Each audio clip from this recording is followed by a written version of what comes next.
You're listening to the Talking Headways Podcast Network. Talking Mondays. Keep moving on.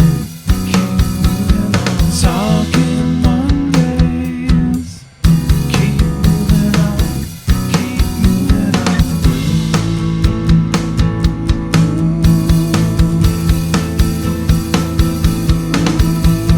Talking Mondays. Keep moving on.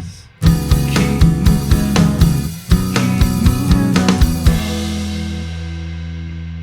Happy Monday. This is Mondays at the Overhead Wire, sponsored by our generous Patreon supporters. I'm Jeff Wood, your host, and joined by Han Solo. That's right. Every Wookiee's right-hand man is here to help me get through these urbanism news shows. So as we do, when we do a solo show, we've got some previews of upcoming Talking Headways podcasts, which I really am really happy to share with you all because we've got some really cool stuff coming up. We've had some really cool stuff in the past too. I hope you all liked last week's episode about urban jungle with Ben Wilson.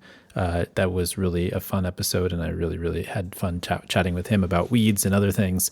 And this week we're going to release our episode with David Schleicher of Yale, and it's a fascinating look at bailouts, city bond funding, infrastructure funding for cities, all those things in the United States. And I think it was a really interesting discussion, and I hope you guys really like that one.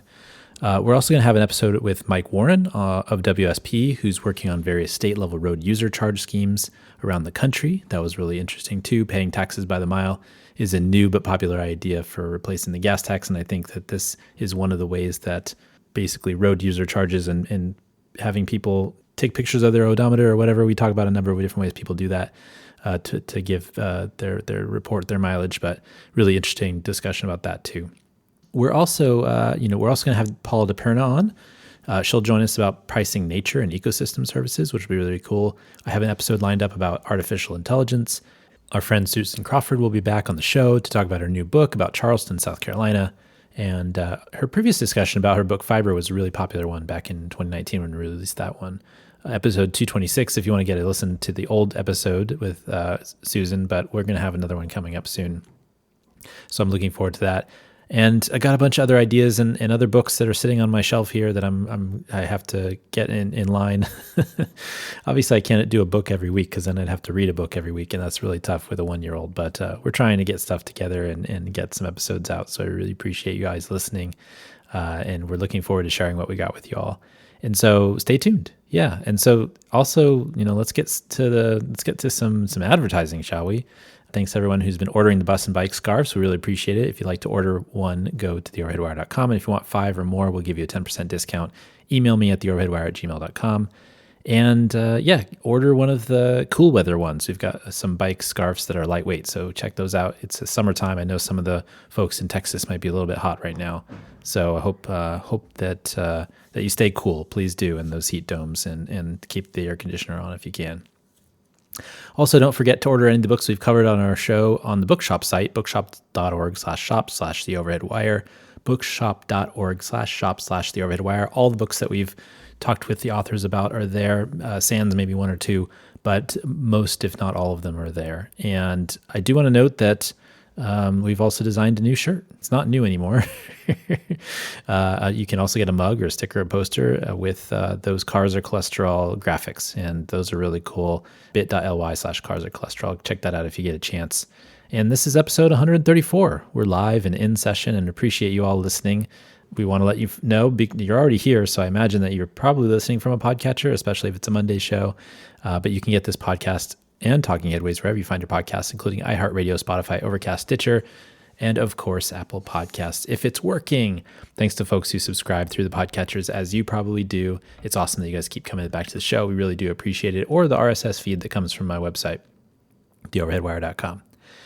Okay, so I'm talking really fast because I'm really excited because we got a lot of stuff to cover today. Some really interesting news that happened over the last few weeks. And as always, I tell you, the news comes from our newsletter, which is the way that we continue to do this. That's how we pay our bills, through the newsletter. We have a subscription newsletter, and it comes out every morning, and at 4 a.m. Pacific, 7 a.m. Eastern. And we go through about 1,500 news items every day, and we pull out the 30 to 40 to 50 of the ones we think are the most interesting in 5 different categories, including transportation, urban design, urban issues like housing, environment as it pertains to cities, and research. So these are the top news items, and a research one snuck in this week. It's amazing. Some of those don't get as many clicks as some of the others. This one was popular. We'll talk about it in a bit. But first, we're going to start off with homelessness. A federal court case has determined homeless response. In 2018, the Ninth Circuit Court of Appeals ruled that people experiencing homelessness can't be punished for sleeping on public property if there's nowhere else to go, citing the Eighth Amendment's prohibition on cruel and unusual punishment. This ruling has determined how cities around the country have responded to tent encampments and homelessness ever since. Advocates say cities have often used the rulings to figure out how they can do sweeps more constitutionally instead of focusing on addressing systemic issues that drive homelessness. This was by Rachel Cohen in Vox. And there's a lot of discussion about homelessness now, and we'll get into the reasons why people might be homeless in a second, because that's the second story. But this particular ruling has been a determining factor in the response that cities have been employing.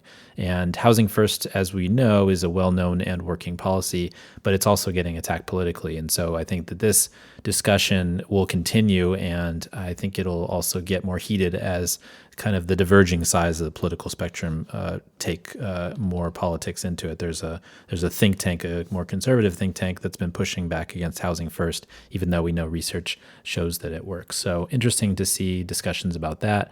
And, this next one I think is really important because it kind of changes maybe our perception of homelessness.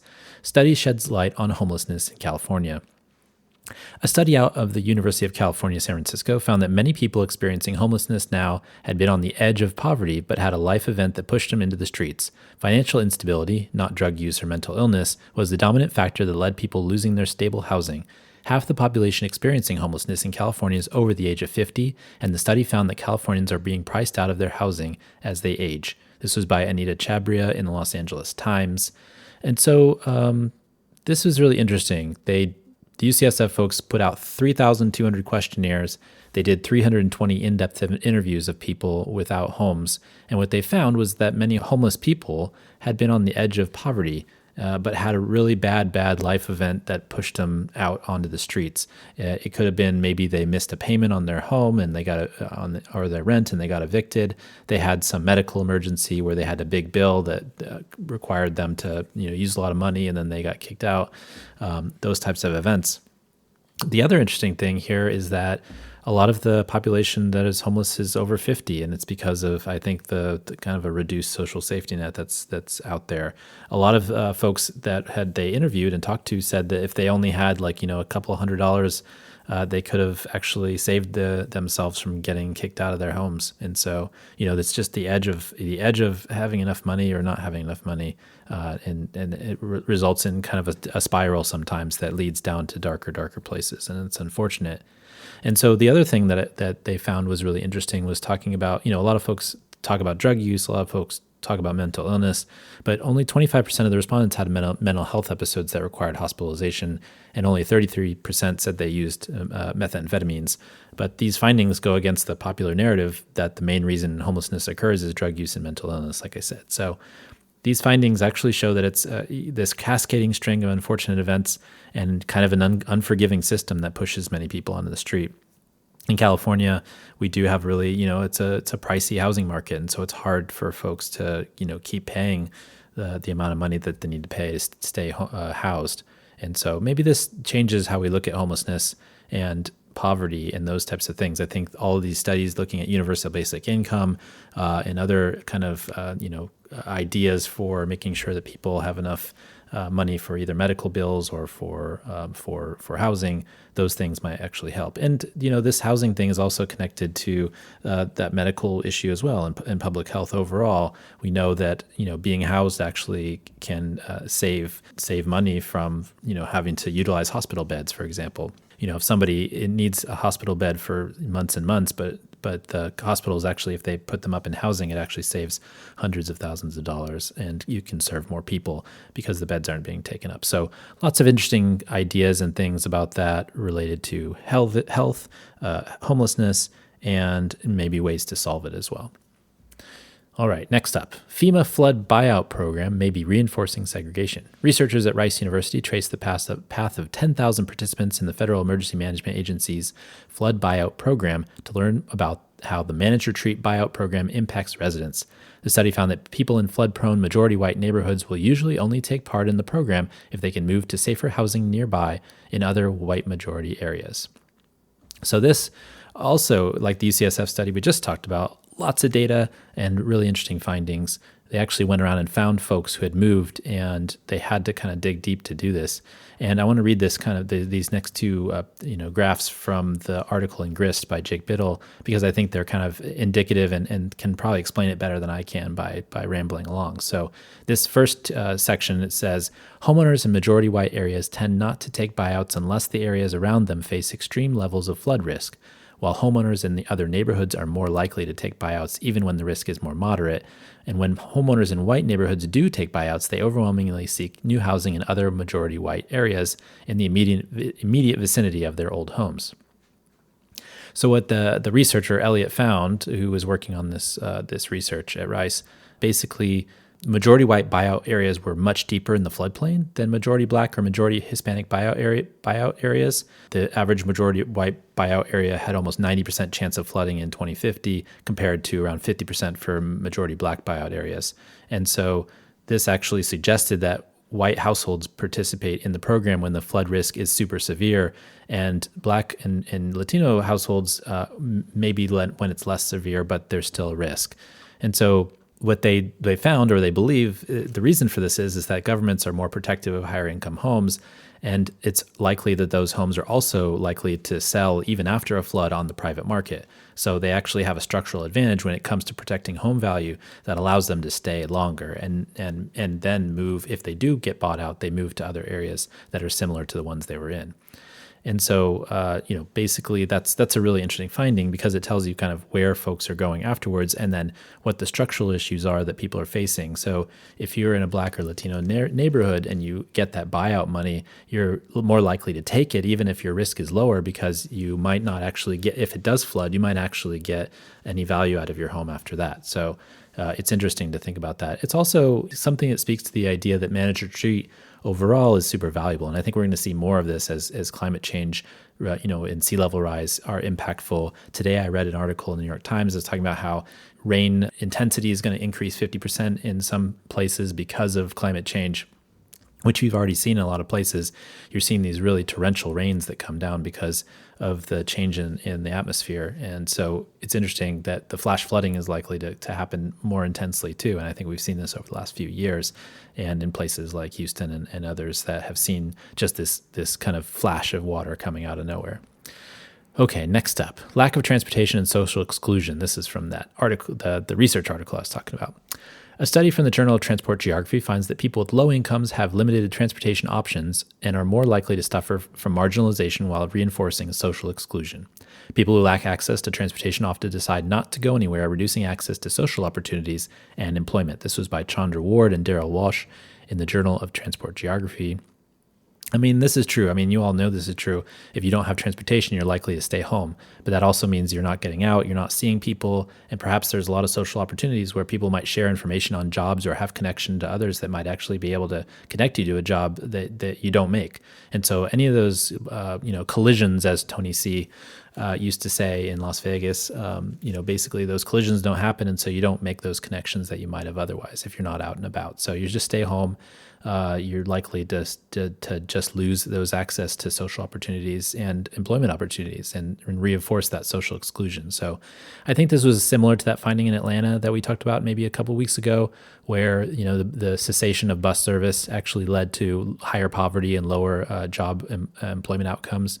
And I think this is similar to that as well. So thinking about this from that perspective, I think is really crucial to, making sure that people have connections, making sure people have access to other people, because that's what they need to, connect and make sure that they can get jobs and opportunities to keep them out of poverty.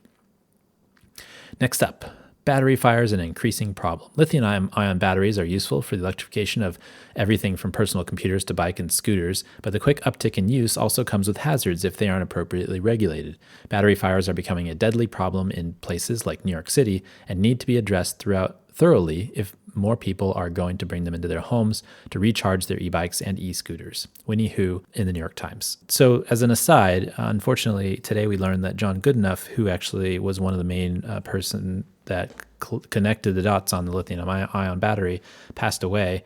He was 100 years old, and he was, he had done the work at MIT and then at Oxford and then at the University of Texas, which is actually how I knew of him because, he kind of kept a quiet life and, kind of continued on until he was like 99 to 98, 99 to making advancements in battery technology. And he's actually, I think, really close to another breakthrough. Some of the research had shown. So interesting stuff. Unfortunately, he passed away. I mean, that's a life amazingly lived. So impressive that he lasted that long. Impressive that he was able to do research that long. And I hope, I hope folks appreciate his contributions, and also, I just really am happy that he was somebody that was at the University of Texas and really doing good work. So thanks to my alma mater for helping him continue his work. Okay, so let's talk about the bad part about lithium-ion batteries. And so lithium-ion batteries have been amazing for electrification from everything from like personal computers and bikes and scooters. But that quick uptick in use also comes with hazards if they aren't regulated accordingly. So if the batteries are put together haphazardly, or they aren't basically double checked and made sure that in the factory that they're following all the standards. And so battery fires are becoming a problem, and they need to be addressed more thoroughly. And if more and more people are actually going to bring them to their homes, which is what happens. And I mentioned, I think it's really interesting to me because here in California also, we're talking about lithium-ion batteries. That's also one of the things that are people using for solar panels. And here recently, the CPUC, the California Public Utilities Commission, just changed the standards for net metering for solar to encourage battery systems. But in San Francisco specifically, only small batteries are permitted, and larger ones must go through an even bigger safety process that can take months to complete. So that's completely reasonable, thinking that houses are really close together and battery fires could wreak havoc on a whole city block here in San Francisco. But it also means that it might take longer to electrify if city systems aren't set up for the huge changes that are likely to come with the investment from the Inflation Reduction Act and the investment that's coming in batteries because of maybe the CPUC switching over net metering. So previously, like net metering, I guess, gave you 75% of the value of the energy that you create and put into the grid if you have solar panels, which gave you like a big discount and allowed you to pay off your solar panels over time. And now it's going down to like 25%. And the reason why they're doing this, they say, is to promote battery usage. So it doesn't mean that you can't store that and use that energy, but you have to buy batteries. But in San Francisco, if you want a large enough battery to last for more than a day of energy in your house, if something goes wrong, for example, you're actually going to have to go through a different part of the utilities regulation maze here in San Francisco. So I think there's the reason for that, obviously, and the battery fires are actually good examples of why they do that. But if we're actually going to electrify things and make lithium-ion batteries the main thing, then they're going to have to deal with this specifically. So I hope that there's a lot of technology improvements in the batteries. I hope that Goodenough's work at the University of Texas actually kind of comes through, and some of the actually even more advanced battery stuff that he was working on, and others around the world too. I mean, there's always something in my news feed that talks about battery improvements to get 1,000 miles on a charge for certain vehicles and things like that. So we'll see if those can change. But also the safety issue. I mean, these safety issues need to be cleaned up, because otherwise you might have people that are reticent to actually change over to electric and use electric scooters or electric vehicles over cars or other mobility devices. So, okay. Let's go to the next one. Vermont's major zoning reform. In an attempt to create more housing in the state, the recently passed Home Act in Vermont will allow for the building of more units on land that is existing water and sewer service. It also reduces parking requirements and gets rid of exclusive single-family home zoning in the state. The legislation was created to help young families, first-time homebuyers, and those who hope to age in place. The law paves the way for missing middle housing to be built in multiple municipalities across the state. This was by Amy Love Tomaso and CNU Public Square. This stuff is happening all over the country. Zoning reforms and changes to the land use code and housing production around the country, and it's happening a lot at the state level. So good on them for doing that. Paris's new old height limits. The debate among urbanists about whether skyscrapers are valuable to cities continues as Rowan Moore discusses the difference between London and Paris after the French city's recent ban on buildings over 121 feet. Some English believe Paris's lack of tall buildings proved it was less dynamic than London, but a recent economic upturn in Paris, at the expense of post-Brexit England, seems to show it's not a cut and dry argument. This was by Rowan Moore in The Guardian. It's interesting how things flip, right? Look, you like skyscrapers or you don't like them. I think if you want height limits, you can check out DC and Paris. I don't know if there's actually proof in which economic system is better from this idea of, whether you approve of skyscrapers or keep a height limit. I do think that Paris is valuable in that it shows you can actually have medium density throughout a whole city and provide a really good urban experience. But I don't think that's enough to say whether it's a more dynamic economic system. I think that's how a lot of that has to do with policies and politics. But it does also point to the idea that there's housing scarcity everywhere. And whether it's in London or Paris or other cities around Europe or Asia or et cetera, I think housing prices are getting really crazy expensive everywhere. And so it seems that North America isn't alone in that blockage of housing and not building enough to create cheap housing for the population to live in cities. So I think that's the main arguments that we should be having, not necessarily about height limits, but there are something to be said about putting in missing middle housing. There's something to be said about zoning reform. There's something to be said about just allowing more to be built. But at the same time, I'm not sure if the height limits is a good proxy, but it's an interesting discussion to have. Definitely check out the article if you get a chance. We'll have them in the show notes as we always do. And then finally, for the main article push, we've got transportation tax chicken. Conservative lawmakers in the Arizona legislature are playing chicken with Democratic Governor Katie Hobbs over a 20-year transportation tax that will end in 2025 without renewal. Hoping to cut out funding for light rail completely and limit spending on active transportation and road diets, the legislature wants to separate out a vote by roads and rail. Governor Hobbs believes she has the support to include both in the same vote, but conservative leaders won't hold the vote. This was by Howard Fisher and Bob Christie in the Arizona Daily Star. So basically, they want to have a vote on whether to expand this tax, and they want to have the vote in two parts, the conservatives do. They want to have 80% go to roads and thoroughfares and those types of things, and 20% go to light rail maintenance, and that's basically it. So they want to split it out because they think that the light rail portion will fail. I don't know if that's actually the case. I think actually when you have those types of taxes and folks are given that type of choice. In Seattle specifically, they had a roads and transit tax, and then that failed, and then the next year they came back with a transit tax, and that passed. I think there was also some connections to presidential elections that made a big difference, but also it's interesting to see how those things are connected to each other and what people want mobility solutions, not necessarily just roads by itself. But what was also interesting about this was that Governor Hobbs actually had a tentative deal with the mayors and MAG, which is the MPO, and even a majority of the House said they would vote for the deal, but more conservative members of the House that had actually the gavel, they didn't want to have that voted on, the one that people liked. So they decided that they wanted to put two measures on the ballot, and then the governor vetoed it. So they have another year to figure this out. But another interesting kind of footnote to all of this, and I think the 20-year transportation tax is interesting. They had already actually decided, because of the conservative pushback, that they weren't going to fund any more expansions of light rail, which I think is silly. There's a lot of places in the region where it could go. It's actually the first line was really successful from a ridership perspective because they connected a lot of really productive places.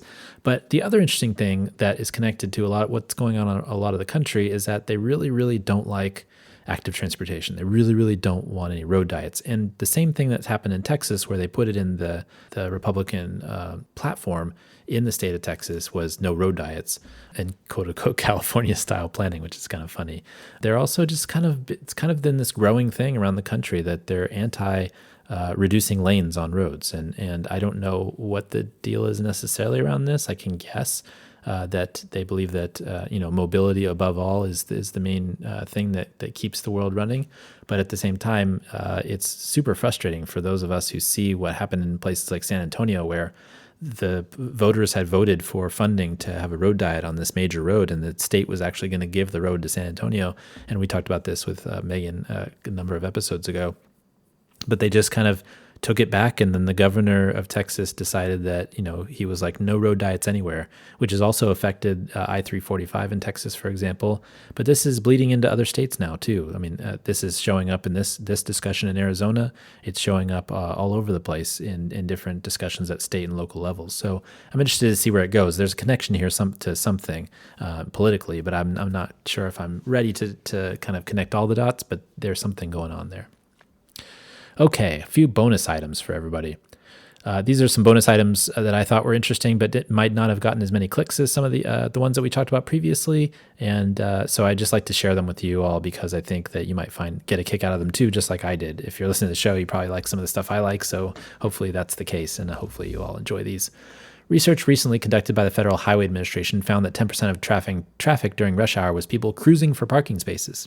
The excess travel was calculated using mobile phone data and has been released for free for cities to use by the Parking Reform Network. So go to the Parking Reform Network. We'll have the link in the show notes. Definitely check those guys out. They're great, super helpful what they're doing around the country. Las Vegas has been trying to reduce unnecessary lawns for a long time to reduce water use, but new mandates to get rid of ornamental green spaces have come up short on water savings because there just aren't that many spaces left. Golf courses are still exempt from the rules, but maps in this report show large patches of lawn are hard to come by and mean that where water will be saved is still elusive. So basically, Las Vegas has already been cutting water use through, not allowing big lawns and doing xeriscaping and those types of things. So there's really not many gains to be had in that way to actually save water, which is really interesting because they've actually been doing it for a long time. But now they're going to have to figure out other ways. Maybe golf courses are next. Fatal collisions in London, where visibility of other road users was an issue, was reduced 75% after the implementation of the direct vision standard. Now, heavy trucks will all be required to have cameras to provide vulnerable road users such as cyclists and pedestrians in order to reduce the number of fatal collisions even more. This was in Traffic Technology Today. If I sounded like I was reading that slow, it's because I had to read it like 5 times because I had crunched some words together that weren't there. So fun with editing. The governor of Massachusetts has created a community climate bank that would fund energy efficiency improvements in the new and existing affordable housing units. The initial $50 million investment would be used to help get additional monies through the Inflation Reduction Act, which provides monies for building retrofits and appliance upgrades. This was in the Boston Herald. One of the big features of the Inflation Reduction Act was including a direct pay provision that would allow tax-exempt entities like cities, power cooperatives, and others use tax credits to build renewable energy. Allowing green banks to purchase some of the unused credits from these entities could boost clean energy even more. The American Prospect. This was a really interesting article, and I don't know if I can explain it completely to you because I read it and I was like, wow, this is really cool. This is the mechanisms in the Inflation Reduction Act are actually going to be really well put to use by cities and other organizations that aren't states, that aren't larger entities. And I think that's really interesting. And so this kind of article discusses how those tax credits can be used to build renewable energy, but they can be used in a way that's similar to the New Deal in that they give direct assistance, and these areas can build basically the power that they want and do clean energy and retrofits and all those types of things. I think this is something like what Ithaca is doing, which we talked about on a previous episode. And it's also kind of similar to some of the stuff that we're going to talk about with broadband in a second. But first, we're going to talk about Maryland. The governor of Maryland has relaunched planning for the Baltimore Red Line, a transit project canceled by the previous governor that would have connected disinvested parts of the region to downtown and other connections. A decision hasn't been made on what transit technology the line would eventually use. So they don't know if it's going to be a subway or if it's light rail or bus rapid transit, but they are going to restart the Red Line planning process. This was in the Washington Post. And finally, there was early hope that the infrastructure bill process would give municipal broadband a fair shake at being able to provide broadband access in cities. But when the bill was completed, the telecom lobby had changed the bill that would give billions to get more people access. Luckily, there's still a provision in the bill that cities could use to build their own networks if they were so inclined. This was in The Verge. So this was something that was really frustrating, I think. I'm really big on, and we talked to Susan Crawford about her book, Fiber. And one of the things I think the networks that are created by cities are actually very, very effective. They have really good competition. Basically the city owns the pipes and then the networks compete for, basically the best rates to serve people. And so I think that that's the true definition basically of a public utility. I do think internet should be like a public utility in that way. But the telecom companies really don't like that because they want to, Comcasts and the AT&Ts and all that, they want to keep charging you through the nose for broadband and internet access. And so they've actually tried to get state legislatures all over the country to enact provisions that say that cities can't build their own broadband networks to provide better service. And I hope that that gets changed at some point because we really, really need more competition. It's getting super expensive to get internet, and it would be much easier if cities could build their own networks or cooperatives could build their own networks and actually provide internet to people in rural areas, for example, like we talk about power. So those two things, the Inflation Reduction Act and thinking about power cooperatives and building renewable energy, and then also for the infrastructure bill for broadband, I think we do need a lot more public utilities in that way, whether it's power or whether an actual public utility rather than just a power company, and then also thinking about that from the broadband perspective. So two interesting articles. I probably should have put them together, but I wasn't thinking about it until just now where I got the idea. So hopefully that's helpful. And those are the news items for today. Remember also to subscribe to the newsletter if you get a chance. We love having new folks. All you need is your email address. You don't need a credit card or anything like that. Just go to theoverheadwire.com. Top right, there's a clicking link to sign up for it. And then at the end of 2 weeks, if you're not interested in signing up for it, you can go to our basic email and get 3 news items a day instead of the 30 to 40 plus as our commentary. So check it out if you get a chance, and I hope you do. This week and every week, I want to thank our generous Patreon supporters. You guys are awesome. Keep the show going by listening and supporting each month. This show and Talking Headways really wouldn't be here without you, so thank you very much. You can support the show by going to patreon.com/theoverheadwire. We had people sign up each month during the pandemic, and we're super appreciative of that. $2 a month will get you some stickers and a handwritten note. $10 a month will get you one of our bus-only scarves. And the $2 a month will get you one of our Carbs or Cholesterol stickers. So I'll throw that in as well. I think that's really cool, and hopefully folks are enjoying that. Also, I want to mention that we did produce an audiobook version of Raymond Unwin's 1909 classic, Town Planning and Practice. If you want to get your hands on one, go to raymondunwin.com. So finally, we got some listener questions and comments. I don't have any emails this week. Feel free to email me at theoverheadwire@gmail.com if you have any questions for me or Chrissy or any of the guests, and I'll have them answer them if you have something. Or if you have some Talking Headways questions too, feel free to throw those in here too if you want to, theoverheadwire@gmail.com. I did have a tweet though from Alec about Melanie Piano and that podcast episode, and I want to just read that one. This was one of my favorite episodes. It's inspiring hearing from local elected officials who are actually getting better infrastructure built. Please consider doing more episodes like this with local electeds who are actually walking the walk. So I totally appreciate that, Alec, and I'll try to do that, try to get some more folks doing some really cool projects, and hopefully we'll get some soon. I have some, I actually have some, I think, lined up for you, so listen in, and we'll have them probably in the next few months.